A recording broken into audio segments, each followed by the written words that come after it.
Olá, minha saudação amiga e carinhosa. Começa o programa Considerações.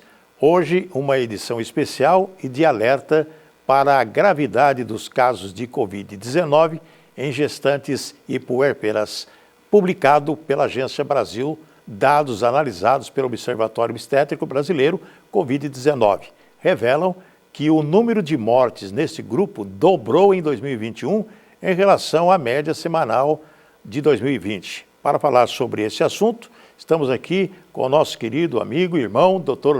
William Leite Lemos Júnior. Dr. William é médico obstetra e fetólogo. Ele que é coordenador do Departamento de Ginecologia e Obstetrícia da Santa Casa e membro da comunidade Portas Abertas. Nós vamos mostrar aqui uma reportagem e depois nós vamos conversar com o Dr. William.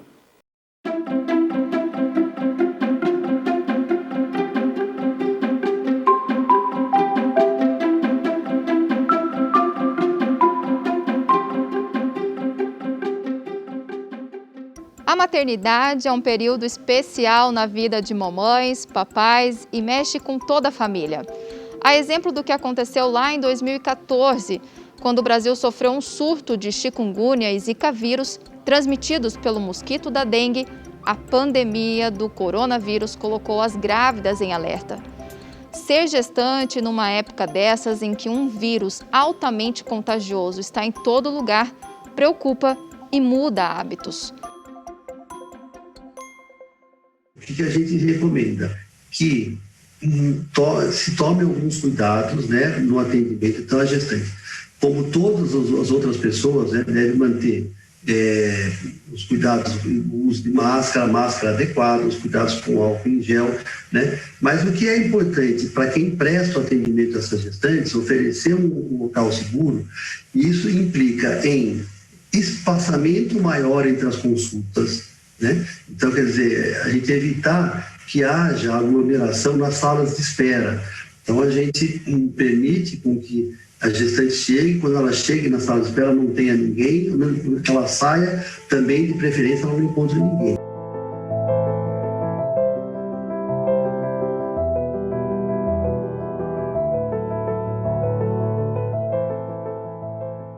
Gravidez não é doença, mas alguns hormônios específicos da gestação reduzem a imunidade e o desenvolvimento do bebê precisa de um rearranjo do organismo da mãe, o que leva com frequência ao aparecimento de varizes, aumento da pressão arterial, redução da capacidade respiratória e alterações na composição sanguínea, como os níveis de gordura e de açúcar no sangue.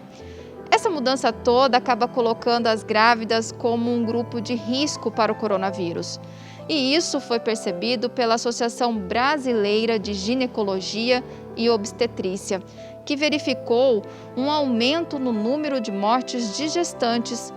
No caso de Mato Grosso do Sul, de janeiro a março de 2021, 16 grávidas acabaram morrendo durante a gestação, sendo que 6 dessas por complicações causadas pela Covid-19. Somente os números do primeiro trimestre equivalem a todo o ano de 2020.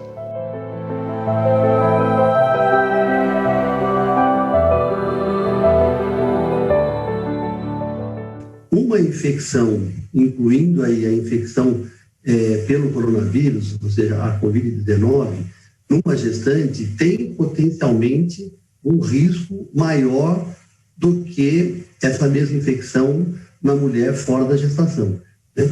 Então, essa é uma preocupação realmente importante.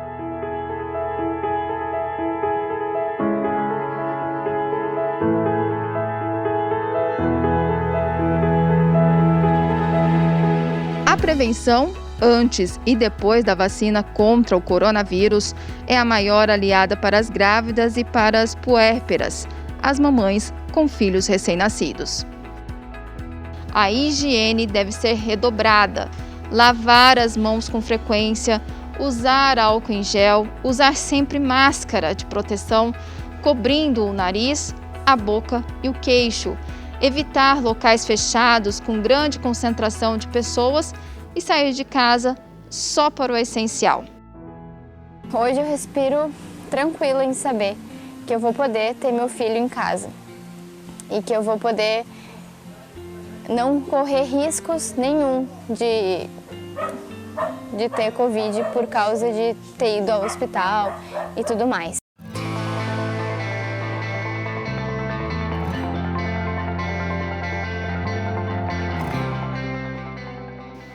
E para aquelas que já estão nos grupos de vacinação, uma dica importante. Como as grávidas precisam tomar outras vacinas ao longo do período gestacional, gripe, como difteria e tétano, elas só podem ser tomadas 15 dias após a vacina da Covid-19. Ou se já tiveram tomado algum outro imunizante antes da vacina contra o coronavírus, o intervalo também deve ser de pelo menos 15 dias. Mesmo com todo o temor causado pelo coronavírus, as consultas do pré-natal não devem ser interrompidas ou adiadas. Elas são necessárias para acompanhar a saúde da mãe e do bebê e garantem a tranquilidade no desenvolvimento e no parto.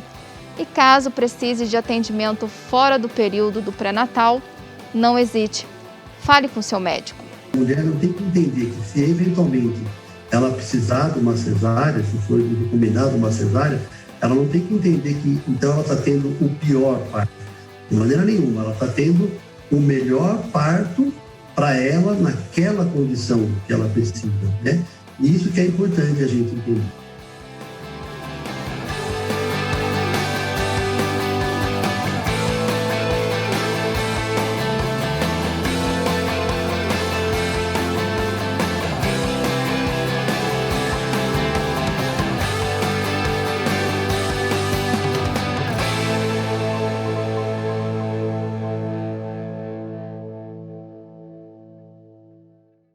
Muito bem, estamos de volta aqui com o nosso querido amigo e irmão, né, Dr. William Leite Lemos Júnior. Muito obrigado pela presença aqui no Considerações. Eu que agradeço. É uma satisfação muito grande orientar as pessoas através desse assunto tão, não vou deixar de dizer que é polêmico, também preocupante, né? Doutor, quais os cuidados as gestantes devem ter nesse período de pandemia, já que o Ministério, nós observamos lá o ministro, né? Olha, não fiquem grávidas, né? Recomendando isso, que eu acho que é uma interferência na vontade do casal. O que o senhor tem a dizer sobre isso? É uma satisfação estar aqui, Picarelli, poder falar disso, um assunto que me é tão caro, que faz parte do meu dia a dia, né? De fato, a Covid, é inegável, né, que a Covid é um assunto de extrema importância, muito preocupante, diante de tudo que nós temos vivido aqui.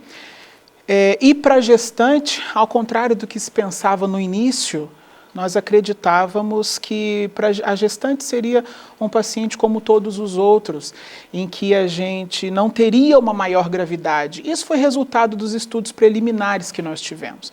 Mas, atualmente, nós já observamos isso no mundo inteiro, que a gestante é um paciente de maior gravidade. A gestante tem 3 vezes mais chance de mortalidade, de ter que ser levada a uma UTI, de necessidade de intubação. Então, é sim um paciente de maior risco. Só que os cuidados, e foi o que você me perguntou, os cuidados são os mesmos, são aqueles cuidados de lavagem de mãos, uso de máscara, o distanciamento, porque o que eu costumo dizer para os pacientes, para as pessoas que me perguntam, é uma obviedade. Se a pessoa se contamina no contato com o outro, a partir do momento que você tem uma distância adequada, em que aquelas pessoas estão adequadamente protegidas com lavagem de mãos e uso de máscaras e o distanciamento, essas pessoas estão protegidas. A chance de transmissão da doença é muito baixa. E isso na gestante é da mesma forma. Gestantes são seres humanos, eu costumo brincar isso até com colegas que não são obstetras, que acabam vendo a gestante como um ser à parte. E não, é um ser humano como qualquer outro, e a transmissão se dá da mesma forma. Então, os cuidados são os mesmos, né? Vale lembrar também que a gestante, ela tem um perfil de metabolismo um pouco diferenciado, então a questão de uso de vitaminas, como a vitamina D, exposição ao sol, é ainda mais importante nesse grupo, porque a gestante precisa de mais vitamina D no organismo do que as pessoas em geral, e já foi comprovado em estudos científicos que os níveis de vitamina D mais baixos estão relacionados à doença mais grave. Em relação à recomendação do Ministério, Eu, particularmente, não sou favorável a esse impedimento, essa imposição da gestante, da mulher não procriar, não engravidar neste período. É claro que precisa-se ter o cuidado redobrado, é claro que nós precisamos disponibilizar para a mulher a opção da escolha. Eu falo isso muito com as minhas pacientes, em que se você deseja engravidar e esse é o momento da sua vida que você planejou para isso, não se impeça. Mas se você não tem esse planejamento, planeje de fato da melhor forma. Às vezes você não tem condições neste momento de estar gestante, então é interessante que se planeje. Agora, um impedimento de uma imposição, eu não sou favorável, dá para nós termos cuidados. Agora nós estamos conseguindo, foi uma luta da nossa Sociedade de Ginecologia e Obstetrícia em incluir as gestantes no grupo de risco, em disponibilizar a vacina para o grupo de risco, inclusas as gestantes. As vacinas Pfizer que chegaram para a nossa cidade foram direcionadas para esse público, que são vacinas muito eficazes. Então, nós estamos tomando todas as medidas para não entrar no foro íntimo das mulheres, mas para garantir a proteção delas. Doutora, nós tivemos informação no Ministério da Saúde que no ano passado, 2020, durante a pandemia, morreram 454 senhoras grávidas. E nesse ano, até o presente momento, foram já 497. Quer dizer, num período de quase 6 meses, 497. Um ano inteiro, no ano passado, 454. E lógico que quando morre também a criança, né? Quando morre uma grávida, com certeza a criança também padece, a não ser alguns casos que conseguiram, a mulher, nos últimos meses, conseguir tirar a criança no momento lá, sei lá. Isso aí é o senhor que entende, eu não entendo nada disso.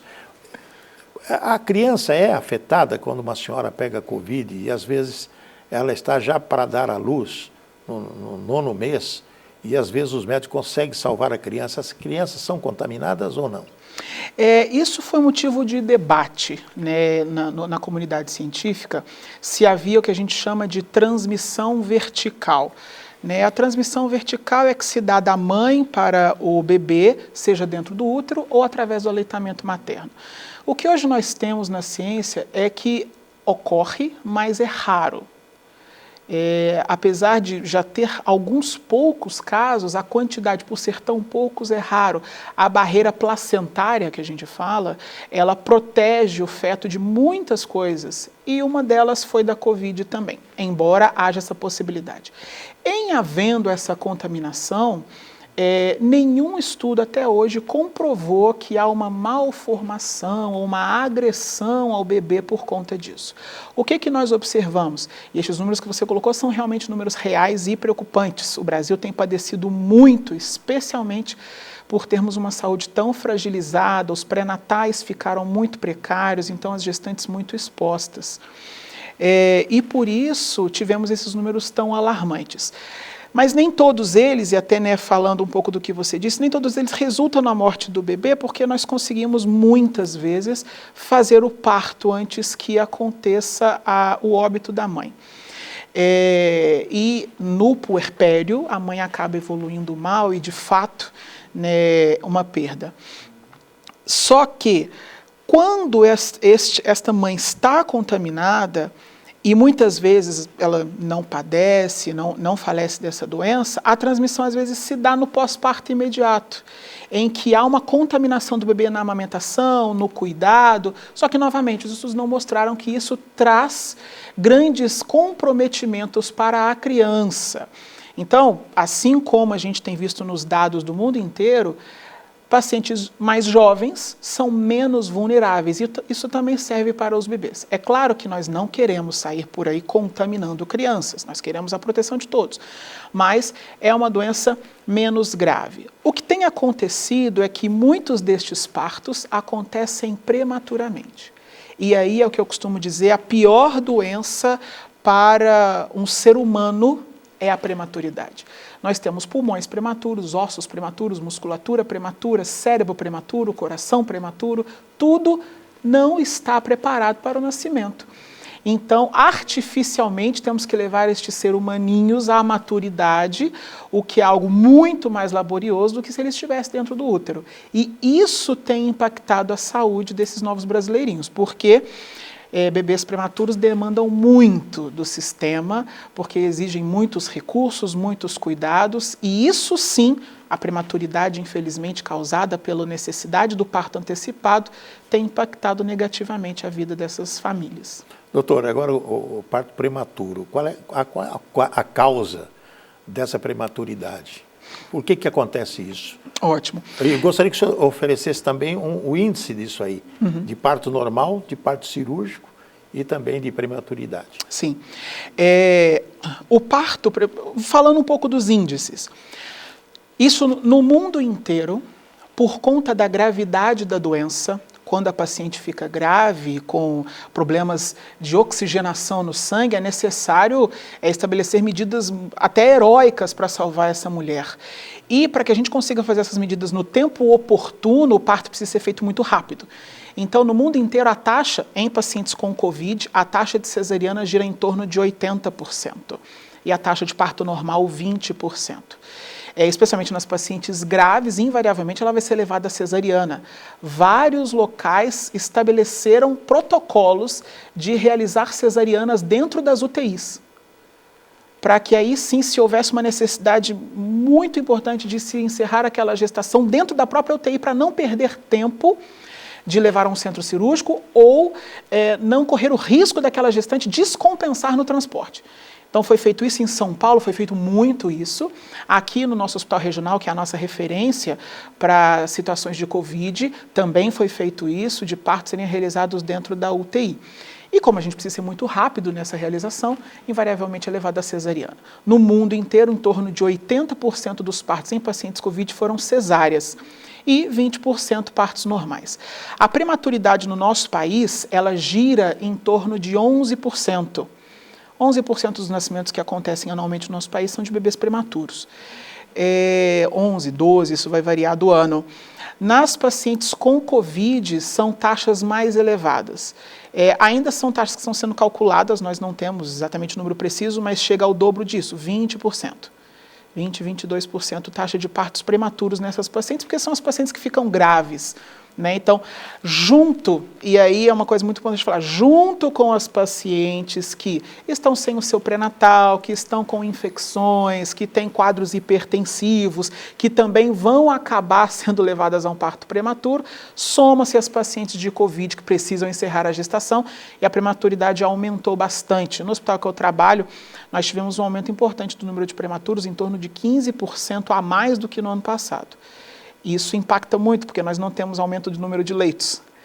Então, acaba expondo ao risco. Por isso que o cuidado preventivo é muito importante.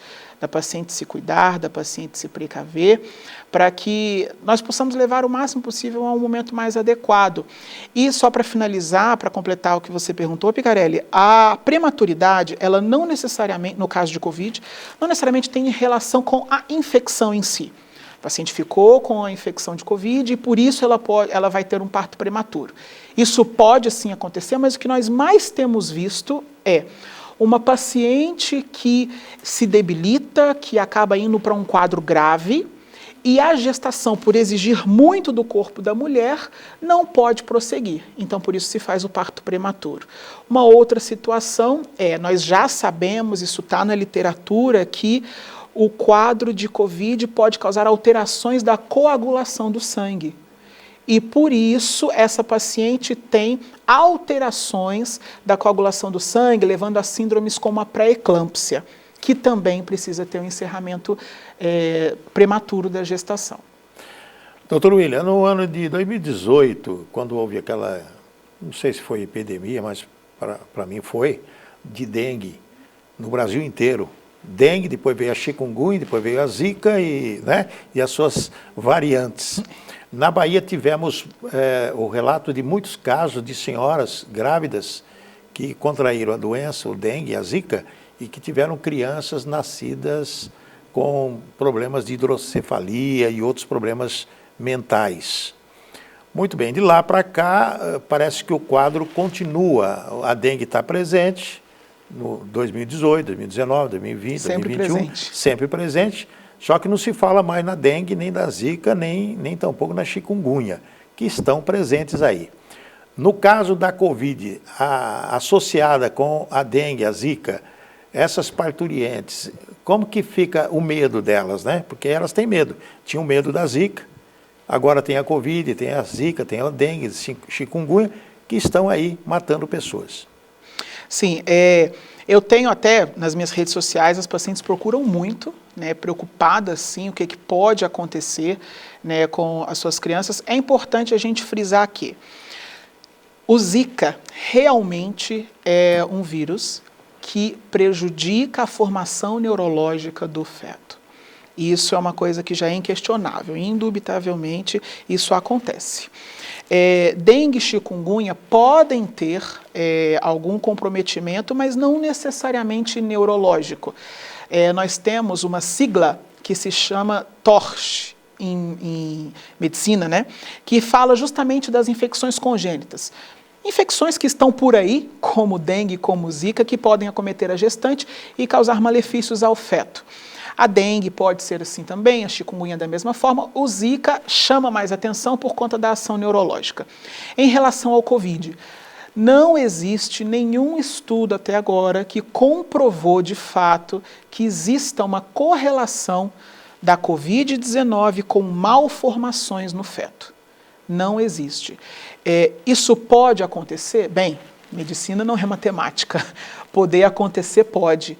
Só que não tem nenhum estudo que comprovou definitivamente que estes bebês padecem de algum mal relacionado ao Covid-19.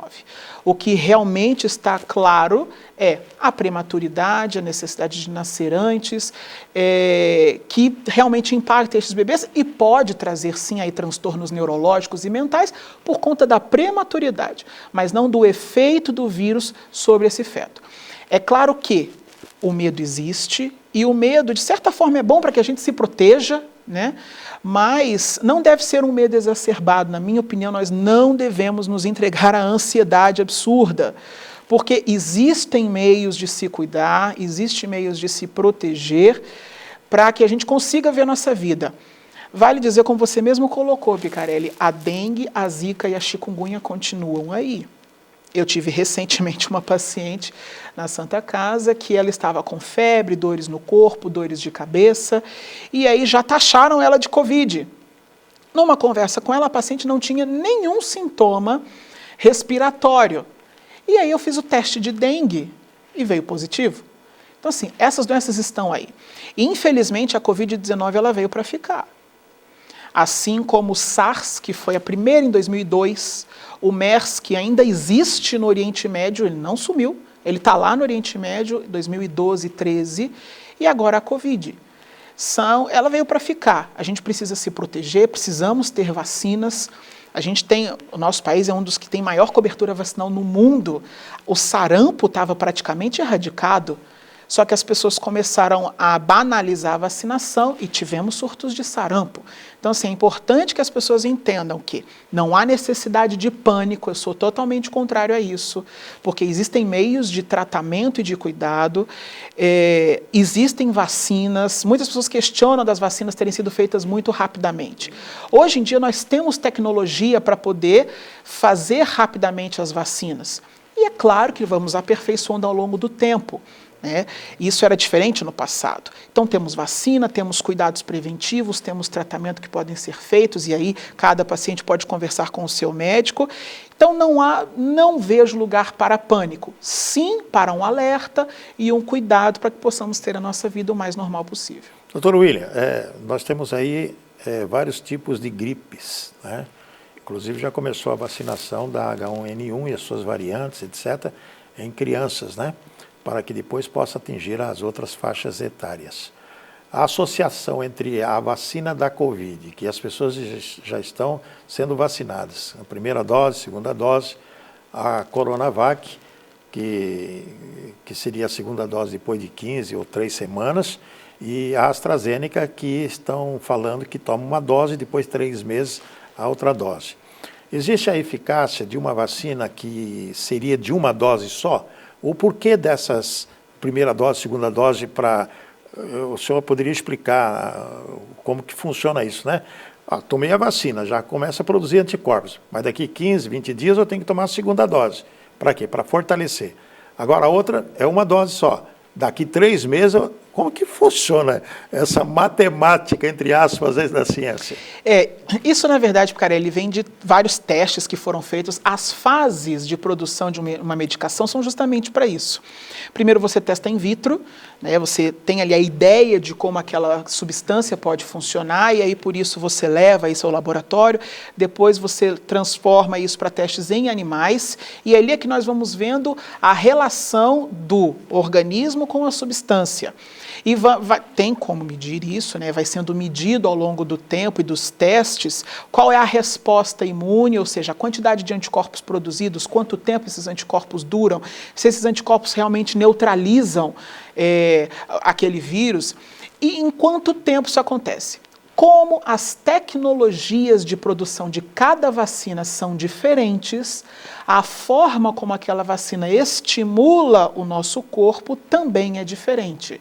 Então, por isso, muitas vacinas têm 1, 2, 3 doses, porque é preciso que se tenha um primeiro contato, um segundo contato, o corpo já está um pouco aperfeiçoado e com isso consegue produzir e responder mais rapidamente, elevando ainda mais a guarda do corpo, e às vezes um terceiro contato de reforço, que são algumas vacinas que têm 3 doses.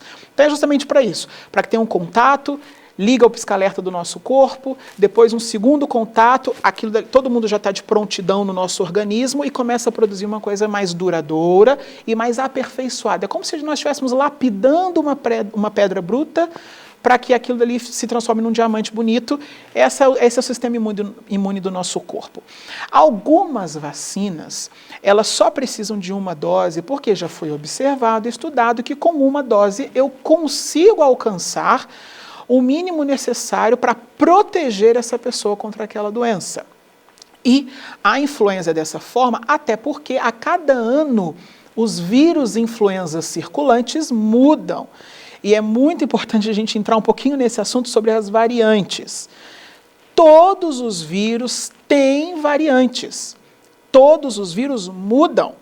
E o Covid, é claro que é muito importante que a gente faça vacinas e vacine ao máximo possível as pessoas para já levantar as nossas forças de defesa, mas ao longo do tempo ele vai continuar mudando. E vai ter que ter novas vacinas, e vai ter que novos ter estudos. Transformações, ver se há o escape vacinal, que é quando o vírus foge da capacidade da vacina. Por enquanto não tivemos isso, graças a Deus. Então as vacinas têm eficácia, sim, mesmo com as variantes, às vezes necessitando de mais dose. Tem alguns estudos vendo se, por exemplo, a Coronavac tem necessidade de mais uma terceira dose para levantar ainda mais as defesas. Ainda são estudos iniciais, mantém-se o protocolo de 2 doses para todas essas vacinas, e por isso a gente ao longo do tempo vai vendo e vai aperfeiçoando e o vírus vai se adaptando ao nosso organismo. O vírus HIV, por exemplo. Por que nunca se inventou uma vacina contra o HIV? Existem várias coisas por trás disso que não tem necessidade da gente abordar, mas uma delas é que hoje em dia muito dificilmente se morre por HIV. Porque o vírus, ele é um parasita intracelular obrigatório. O que é isso? O vírus necessita do hospedeiro para sobreviver. Se ele mata aquele hospedeiro muito rapidamente, acabou.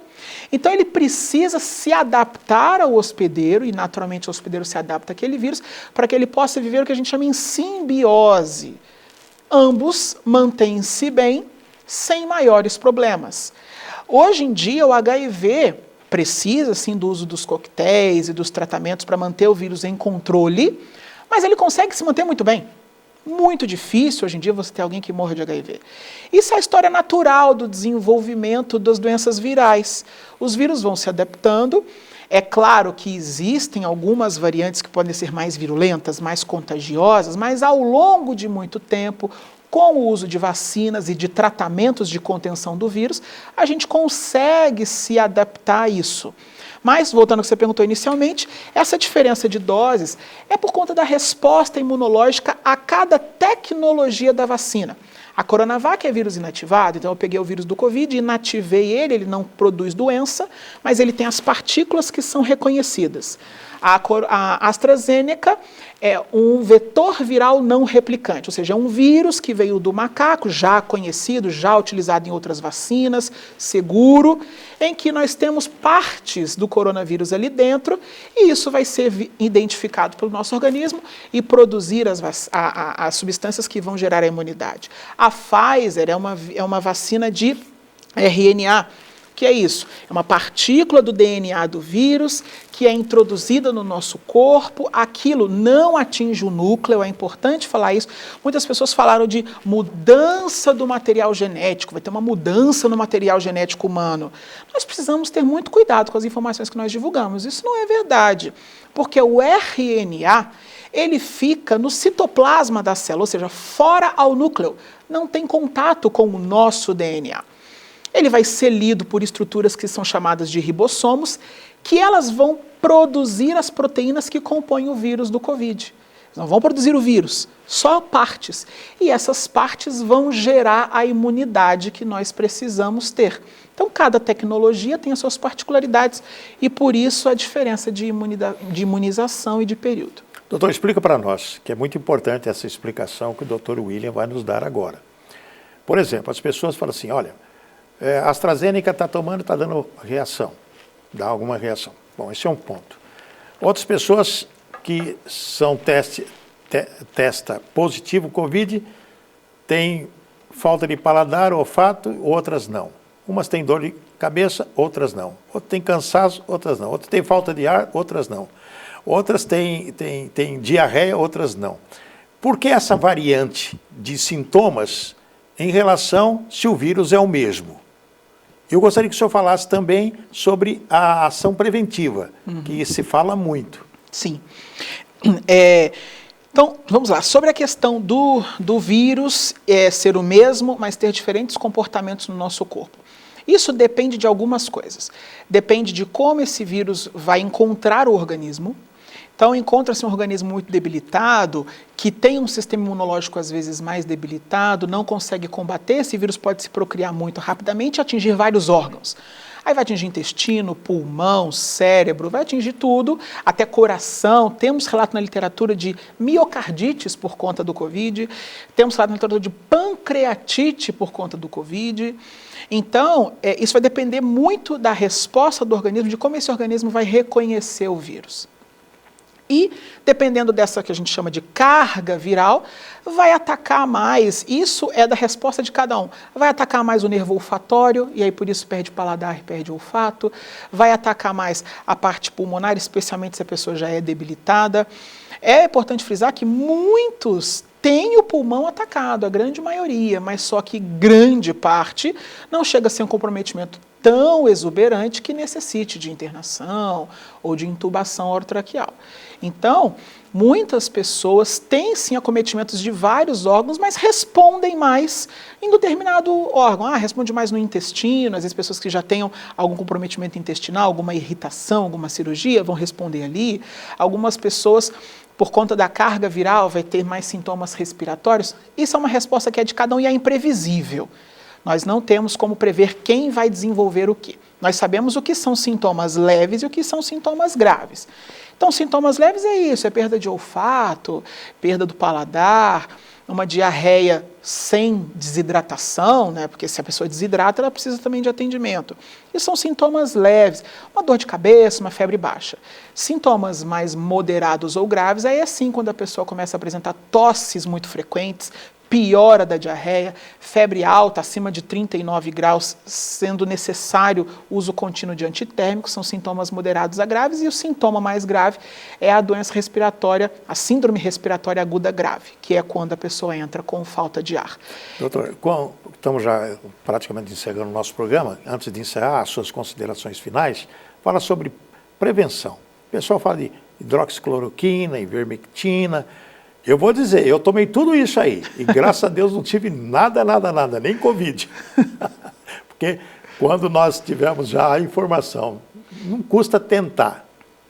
O que o senhor pode dizer em rápidas palavras para nós? Sim, eu sou favorável ao não custa tentar. sabe? Eu já vi, Picarelli, muitos estudos que mostram que há benefício. Já vi também outros estudos que mostram que não temos benefício. Eu não vi nenhum estudo que mostra que nós temos malefício. Nem da ivermectina, nem da hidroxicloroquina. Só para você ter uma ideia, eu sou obstetra, trato pacientes com lúpus durante a gestação e elas usam hidroxicloroquina a gestação inteira. Um ciclo de 5 dias de hidroxicloroquina, que é na mesma dose do uso da paciente lúpica, eu não consigo entender que isso prejudique. O estudo que foi desenvolvido em Manaus é um estudo que usou doses cavalares, baseado em outro estudo feito na Índia e outro na China, que utilizou doses cavalares de hidroxicloroquina. Obviamente, doses cavalares de qualquer medicação são prejudiciais. Então, não vale criminalizar ou demonizar uma medicação que ajudou muito. O off-label, né, que tanto se fala aí, ele é real. Nós temos, na verdade, em medicina, muitos poucos estudos que são grau de recomendação 1A, que a gente fala, que é o estudo randomizado duplo cego. Estudos em países que têm tido sucesso no combate ao coronavírus, que têm taxas mais de 10 vezes menor de mortalidade do que o nosso, como é o estudo do Egito, estudos de outros países menores, que às vezes não são levados em conta pela comunidade científica, mas têm obtido sucesso no combate, mostram que a ivermectina em uso profilático teve resultado sim, numa redução de manifestação de doença de 59% para 7%. Eu julgo que estes são números muito importantes, números que não devem ser desconsiderados, e repito, medicações que utilizadas na dose correta não trazem prejuízo para o feto, não trazem prejuízo para a gestante. Ninguém aqui, eu não estou aqui dando receita, não estou falando para saírem se automedicando, mas procure o seu médico. Eu falo aqui sem medo, eu utilizei, tive 5 gestantes com Covid, utilizei as medicações, todas elas ficaram muito bem. Uma das gestantes eu precisei entrar com corticoide, com anticoagulante, fiz isso também. Nenhuma delas teve parto prematuro, nenhuma delas teve intercorrência, nenhuma delas sofreu qualquer coisa por conta do uso das medicações. Então, assim, são só 5, mas é a minha realidade. Eu já tratei outros pacientes, mais de 50, que não tiveram... Eu conheço um médico amigo meu, já tratou mais de 2.000 pessoas. Que não tiveram, eu conheço outros colegas de outros estados que estão na linha de frente, de fato, que já trataram também milhares de pessoas, e não há intercorrência devido ao uso das medicações. Então, na medicina a gente fala primum non nocere, que no latim é, em primeiro lugar, não faça mal. Se as medicações não fazem mal, eu posso ter o meu direito de tentar fazer o bem. E o CFM chancela isso. O nosso presidente, Mauro Ribeiro, que é aqui da nossa UFMS, ele é muito defensor da liberdade do médico. Se você quer seguir o estudo que diz que pode usar, use. Se você quer seguir o estudo que acha que não deve usar, não use. É a sua liberdade. Eu vi uma reportagem, não sei se isso... Bom, reportagens, se uma empresa de renome como a CNN mostra, e eu não vi a CNN Brasil, estava assistindo a CNN Internacional. E segundo as informações, não sei se eu entendi o inglês do jeito que eles falaram lá, mas eu entendi que 80% dos medicamentos do mundo não tem a comprovação científica da viabilidade dele. Quer dizer, existem os medicamentos, fazem efeito, por exemplo, os comprimidos antigripais que existem aí. Eles não têm comprovação de que realmente cura a gripe. A pessoa começou um resfriado, vai lá, toma um, eu não vou fazer propaganda aqui, mas toma um antigripal, né? E depois melhora. E as pessoas dizem, não é que melhorou porque tomou o comprimido, é porque os anticorpos que você tem na sua natureza é que realmente estimularam através de alguma alimentação boa e sadia. O que o senhor pode dizer sobre essa informação? Na realidade, isso é uma verdade. Muitos estudos nós acabamos esbarrando na ética médica. Então, muitos estudos feitos nacional e internacionalmente foram estudos que não conseguem chegar a esse grau de recomendação tão robusto que agora estão exigindo, porque nós simplesmente não podemos usar os seres humanos de cobaias. Isso foi feito, e aqui eu quero deixar meu repúdio a isso, mas isso foi feito durante a Primeira e Segunda Guerra Mundial, durante o regime nazista. Muitas pessoas foram utilizadas de cobaias, e nós temos algumas respostas científicas hoje em dia por conta disso, mas com toda certeza não devemos utilizar seres humanos como cobaias. Só que isso traz uma limitação, que nós não conseguimos muitas vezes ter a metodologia adequada dos estudos para poder comprovar que determinada terapêutica, cuidado, medicação tem uma eficácia cientificamente comprovada. Então, sim, em torno de 70% a 80% das terapias que nós utilizamos em medicina no mundo inteiro carecem de uma comprovação robusta, que a gente fala o grau de recomendação 1A.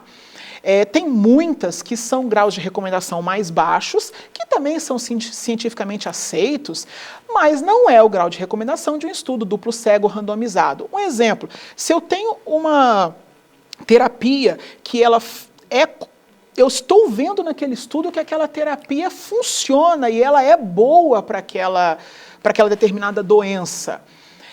Por ética, eu não posso continuar aquele estudo. Eu tenho que interromper o estudo e disponibilizar aquela terapia para toda a população. Então, digamos, eu preciso, para alcançar o grau de recomendação robusto que todos querem, eu preciso de 200 pacientes sendo tratados e 200 de controle, vamos colocar assim. Só que eu percebi com 100 pacientes que aquela terapia é muito benéfica e eu deixar os 200 controles sem tratamento, eu estou prejudicando a vida deles. O estudo tem que ser interrompido. Ele não pode continuar. Então, por isso, acaba carecendo de situações mais robustas por conta da ética. Da mesma forma, se eu estou usando uma terapêutica que prejudica, eu tenho que interromper aquele estudo. Eu não posso continuar com ele, porque nós não podemos utilizar seres humanos de cobaias. E eu concordo com isso, quero frisar isso daqui. Mas eu também. Mas tem muitas situações que nós vemos na ciência que podem ser utilizadas, que têm um benefício, mas só falta esse estudo, mas que por ética não pode ser feito. Por que não utilizar? Tem medicações em obstetrícia, puxando a minha sardinha, por exemplo, o misoprostol é uma medicação para indução de parto. Para a gente conseguir o parto vaginal, que é mais seguro para a mãe, mas foi uma medicação que ela foi criada para gastrite e úlcera gástrica. Observou-se com o uso dessa medicação que ela também causava o parto. Olha, então por que não adaptar para essa realidade? Mas foi uma medicação que foi validada pela OMS para tratamento de úlcera gástrica. Então, não tem nada a ver. Entendeu? Então, assim, mas foi observado isso, então foi aplicado dessa forma, mesmo sem o grau de recomendação tão robusto que exige. O pessoal descobriu que a Coca-Cola desentope pia, né? Então, como que você pode pensar numa coisa dessa? Doutor William, eu quero agradecer a sua presença aqui no nosso programa Considerações e que o senhor usasse as câmaras da TV Assembleia para orientar a população nesses cuidados que nós temos que ter diariamente para evitar o contágio. Muito obrigado. Eu queria agradecer a oportunidade de estar aqui falando de um assunto que me é tão caro. Realmente eu amo falar de saúde, amo educar sobre saúde. Em relação ao Covid, não precisa de pânico, precisa de alerta, precisa de cuidado. Máscaras sempre quando você estiver em locais aglomerados com outras pessoas, você não tem a possibilidade de se manter distante do outro, utilize máscaras, leve o seu álcool gel ou lave as suas mãos sempre que possível. Mantenha assim o distanciamento, mas também viva a sua vida, pratique o seu esporte, não deixe de se manter ativo, utilize vitamina D e ative a sua vitamina D com o sol antes das 10 da manhã e após as 15 horas da tarde. É muito importante para que você se mantenha saudável, forte e bem. Em relação às vacinas, É muito importante que todos tenham consciência de que todas as tecnologias utilizadas são tecnologias seguras, que são aplicáveis a gestantes, são aplicáveis a idosos e a todos os nossos queridos irmãos brasileiros. Então, não fique negando a vacina. É muito importante que a gente invista e o Ministério da Saúde tem investido nisso. Em relação aos efeitos colaterais das vacinas, todo mundo sabe que uma vacina pode dar uma febre, um mal-estar. Até agora não tem nenhuma relevância estatística, não tem nenhum caso de fato de gravidade relacionado às vacinas. Apenas alguns casos esporádicos que não têm relevância estatística. Então, vacine-se. Eu me vacinei e eu recomendo a vacinação para todos e recomendo para as minhas pacientes. Muito bem, falamos com o nosso querido amigo, irmão, Dr. William Leite Lemos Júnior, médico obstetra e fetólogo, que é coordenador do Departamento de Obstetrícia lá da Santa Casa. Muito obrigado, fiquem com Deus, estaremos de volta com considerações no próximo programa.